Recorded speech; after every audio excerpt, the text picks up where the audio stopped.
अब देखो यार, अगर तुम लोग AEW की फॉर्मर वुमेन चैंपियन बेकर के फैन हो तो ये वीडियो तुम्हारे लिए होने वाली है, क्योंकि गाइज AEW में ब्रिट बेकर के हील टर्न को लेकर बैक स्टेज से बहुत ही शॉकिंग रिपोर्ट आ चुकी है। AEW में जेफ हार्डी के रिटर्न होने के बाद जेफ हार्डी के मेडिकल कंडीशन को लेकर मैट हार्डी का बड़ा बयान आ चुका है। AEW के ऑल इन पेपर व्यू के सक्सेसफुल होने को लेकर क्रिस जेरिको ने काफी बड़ा दावा कर दिया है। डॉन कैलिस के AEW में इंजरी स्टेटस को लेकर बैक स्टेज से बहुत बड़ी रिपोर्ट आ रही है। AEW में CM पंक की पॉसिबल रिटर्न से पहले ब्रैंडन कटलर ने काफी बड़ा बवाल कर दिया है और गाइज AEW के ऑल इन पेपर व्यू के ऊपर CM पंक वर्सेस गोल्डबर्ग के पॉसिबल मैच को लेकर एरिक बिस्कॉफ ने टोनी खान को चैलेंज कर दिया है। तो गाइज चलिए बिना किसी देरी के शुरू करते हैं इस वीडियो को। और सबसे पहले बात करेंगे DMD ब्रिट बेकर की। वल्गार बात करें यहाँ पर ब्रिट बेकर की तो गाइज ये बात तो हर किसी को मालूम है कि AEW में सराया के हील टर्न के बाद AEW के अंदर अब ब्रिट बेकर ऑटोमेटिकली बेबी फेस बन चुकी है। और गाइज इस समय AEW के अंदर सराया, रूबी सोहो और टोनी स्टॉर्म जहां हील का रोल प्ले कर रहे हैं, तो गाइज वहीं जेमी हेदर और ब्रिट बेकर जैसे बेबी फेस का रोल प्ले कर रहे हैं। बट गाइज यहीं अब AEW में ब्रिट बेकर के हील टर्न को लेकर इस हफ्ते सोशल मीडिया से बहुत बड़ी रूमर चल रही है। वेल गाइज अगर आप लोग को नहीं मालूम है तो गाइज मैं आप लोग को बता दूं, AEW कंपनी अगले हफ्ते उनका जो डायनामाइट करने वाली है वो डायनामाइट ब्रिट बेकर के होम टाउन पर होने वाला है। और गाइज 19 अप्रैल को AEW का डायनामाइट शो ब्रिट बेकर के होम टाउन पिट्सबर्ग पेंसिल्वेनिया पर होने वाला है। और गाइज अब यहाँ पर इस चीज को लेकर रूमर चल रही है कि 19 अप्रैल को AEW के इस शो के ऊपर ब्रिट बेकर AEW पर उनका हील टर्न करेंगी। क्योंकि गाइज अगर आप लोग को नहीं मालूम है तो गाइज मैं आप लोग को बता दूं, AEW ने अगले हफ्ते डायनामाइट शो के ऊपर Britt Baker and Jamie Hayter versus Ruby Soho और टोनी स्टॉर्म का मैच अनाउंस किया है। और गाइज इस चीज को लेकर रूमर चल रही है कि पॉसिबली AEW के इसी मैच के अंदर ब्रिट बेकर जेमी हेदर पर टर्न करने वाले हैं। और गाइज पॉसिबली AEW के इसी डायनामाइट के ऊपर ब्रिट बेकर यहां पर हमें AEW के अंदर उनका हील टर्न करते हुए दिखाई देंगी। वेल गाइज फिलहाल तो मुझे ये रूमर पूरी तरह से फॉल्स लगती है, बट गाइज अगर यहाँ पर ये रूमर सही हो जाती है तो गाइज मैं चाहूंगा कि आप लोग ज्यादा शौक ना हो। बट गाइज चलिए फिलहाल आगे बढ़ते हैं और बात करते हैं AEW के अब तक के biggest pay per view all in की। वल्गार बात करें यहाँ पर ऑल इन की तो गाइज ये बात तो मैंने आप लोग को ऑलरेडी बताई है कि टोनी खान ने AEW के ऑल इन पेपर व्यू को लेकर ऑलरेडी 50,000 प्री साइन अप हासिल कर लिए हैं। और गाइज ऑलरेडी ये पेपर व्यू टिकट सेल पर जाने से पहले ही सक्सेसफुल माना जा रहा है। बट गाइज यहीं इस हफ्ते AEW के चैंपियन क्रिस जेरिको के लेटेस्ट इंटरव्यू के अंदर जेरिको ने AEW के इस पेपर व्यू को लेकर बोल्ड क्लेम कर दिया है, जहां पर जेरिको का ये कहना है कि पिछले काफी दिनों से AEW के हेटर सोशल मीडिया के ऊपर AEW के इस शो के फ्लॉप होने को लेकर उल्टी सीधी बातें कह रहे हैं। और गाइस बहुत सारे लोगों का यह मानना है कि AEW कंपनी ऑल इन को सोल्ड आउट नहीं कर पाएगी। बट गाइस यहां पर जेरिको हेटर्स को यह बताना चाहते हैं कि AEW के ऑल इन पेपर व्यू पूरी तरह से सक्सेसफुल होने वाला है। और गाइस पॉसिबली AEW का ऑल इन ये पेपर व्यू WWE के रेसलमेनिया के अटेंडेंस को भी क्रॉस करेगा। और गाइस जब एक बार AEW का ये शो सोल्ड आउट होगा तो गाइस AEW के हेटर्स का मुंह बंद होने वाला है।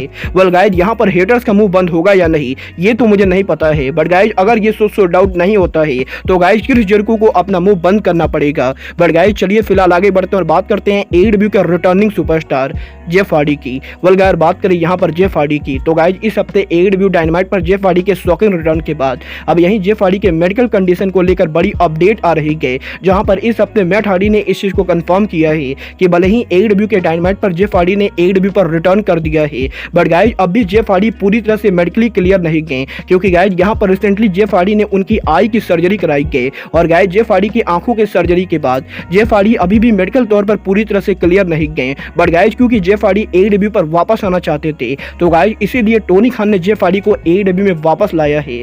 वेल गाइस देखना बहुत ही दिलचस्प होगा कि जेफ हार्डी AEW पर उनका इन रिंग रिटर्न कब करते गए। बट गाइस चलिए फिलहाल आगे बढ़ते हैं और बात करते हैं डॉन कैलिस के इंजरी सिचुएशन की। वैसा कि मैंने आप लोग को ऑलरेडी बताया है 3 हफ्तों पहले जब AEW के डायनामाइट शो के बैक स्टेज सेगमेंट के ऊपर जॉन मॉक्सली और ब्लैकपूल कॉम्बैट क्लब ने डॉन कैलिस पर अटैक किया था तो गाइज उस सेगमेंट के अंदर डॉन कैलिस को सच में इंजरी हो गई थी। और गाइज उसके बाद से ही AEW के अंदर डॉन कैलिस हमें AEW के टेलीविजन पर देखने को नहीं मिलेंगे। गाइज यहीं अब रेसलिंग ऑब्जर्वर ने इस चीज को कंफर्म किया है कि AEW के उस सेगमेंट के बाद ना कि डॉन कैलिस के हेड में चोट लगी गई बल्कि डॉन कैलिस के 2 दांत भी टूट चुके हैं। और गाइज AEW के उस सेगमेंट के बाद डॉन कैलिस को कई सारी अलग अलग तरह की इंजरी हुई गई। और गाइज इन इंजरीज की वजह से डॉन केलिस पॉसिबली लंबे टाइम तक एडब्ल्यू के शो पर अपीयर नहीं होंगे। वेल गाइज देखना बहुत ही दिलचस्प होगा कि डॉन केलिस एडब्ल्यू पर उनका रिटर्न कब करते गए। बट गाइज जहां तक बात रही एडब्ल्यू में एलीट के फ्यूचर की, तो गाइज यहीं अब एडब्ल्यू कंपनी पर सीएम पंक के पॉसिबल रिटर्न से पहले एलीट के मेंबर ब्रैंडन कटलर ने एक नया बवाल खड़ा कर दिया है।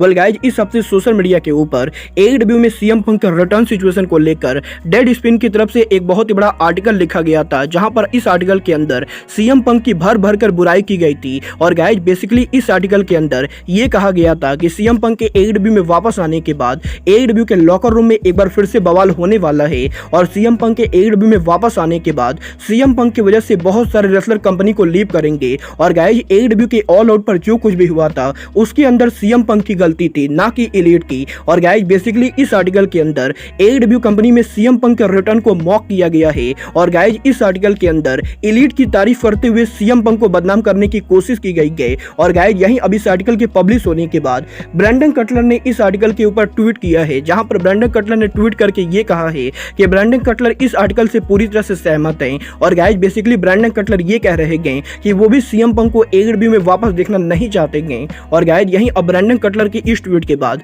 पिछले 24 घंटों के अंदर सीएम पंक के फैंस ने ब्रैंडन कटलर की वाट लगा दी गई, जहां पर लगातार सोशल मीडिया के ऊपर सीएम पंक के फैंस ब्रैंडन कटलर को गाली दे रहे हैं। और गाइज यहां पर ब्रैंडन कटलर को इतना ज्यादा हेट मिलने के बाद अब ब्रैंडन कटलर ने उनके ट्विटर अकाउंट को हाइड कर दिया है। और गाइज ब्रैंडन कटलर के ट्विटर अकाउंट को हाइड करने के बाद अब इस चीज को लेकर तगड़ी रूमर चल रही है कि पॉसिबली एडब्ल्यू के अंदर एलीट सीएम पंक को वापस लाना नहीं चाहती है। और गाइज पिछले कुछ दिनों से जो ये रिपोर्टिंग हो रही है कि एलीट सीएम पंक को वापस देखना नहीं चाहती है, पॉसिबली ये सभी बातें पूरी तरह से सही हैं। बट गाइज यहीं अब काफी सारे लोगों का ये दावा करना है कि possibly wrestling observer Dave Meltzer और ब्रायन एल्बर्ट इन दोनों को एडब्ल्यू के बैक स्टेज की जो भी रिपोर्टिंग मिलती है ये सभी रिपोर्टिंग ब्रैंडन कटलर के द्वारा दी जाती है। वेल गाइज यहाँ पर ये सभी बातें सही है या नहीं इसको लेकर मैं कोई भी दावा नहीं करना चाहूंगा, क्योंकि गाइज मुझे यहाँ पर ये बात बढ़िया तरीके से मालूम है कि एडब्ल्यू के बैक स्टेज पर जो कुछ भी हुआ था उसके अंदर सीएम पंक और एलीट दोनों की गलती थी। बट गाइज यहाँ पर अब ब्रैंडन कटलर ने ये जो नई हरकत की है इसकी वजह से एडब्ल्यू के अंदर पॉसिबली कोई और ड्रामा होने वाला है।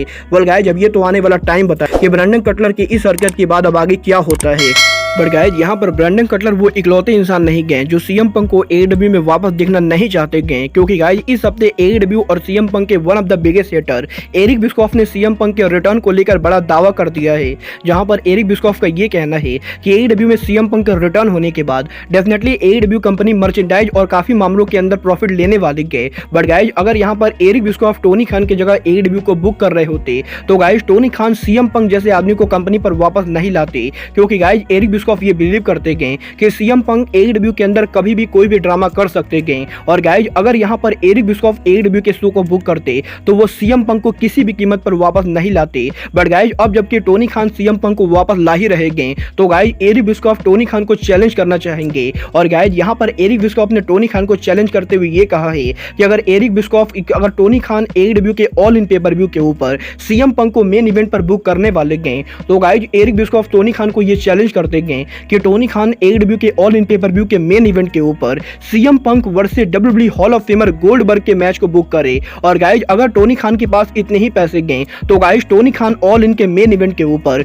गोल्डबर्ग वर्सेस सीएम पंक के मैच को बुक करके दिखाए। और अगर यहाँ पर टोनी खान इस चैलेंज को एक्सेप्ट करके गोल्डबर्ग वर्सेस सीएम पंक के मैच को बुक करते गए तो guys Eric Bischoff Tony Khan की तारीफ करेंगे। वेल गाइज यहाँ पर एरिक बिस्कॉफ ये चुतियापे वाली बात कहां से करते गए मुझे तो बिल्कुल भी समझ में नहीं आती गए। और गाइज यहाँ पर भले ही ज्यादा रेसलिंग फैंस गोल्डबर्ग वर्सेस पंक का मैच देखना चाहते होंगे, बट गाइज मैं यहाँ पर इस मैच को 0% देखना चाहता हूँ, क्योंकि गाइज मुझे पर्सनली लगता है कि गोल्डबर्ग वर्सेस सीएम पंक के मुकाबले Kenny Omega versus CM Punk बड़ा मैच होगा। वेल गाइज आप लोग बिस्कॉफ की बातों से एग्री करते हो या नहीं आप लोग मुझे कमेंट करके बताइए। और गाइज आप लोग ऑल इन के ऊपर गोल्डबर्ग वर्सेस सीएम पंक या फिर Kenny Omega versus CM Punk देखना चाहते हो आप लोग मुझे ये भी कमेंट करके बताइए। बट गाइज अब आज के इस वीडियो में बस इतना ही, मैं मिलता हूँ आपसे अपने अगले वीडियो में। बट गाइज तब तक के लिए goodbye, good night and bang.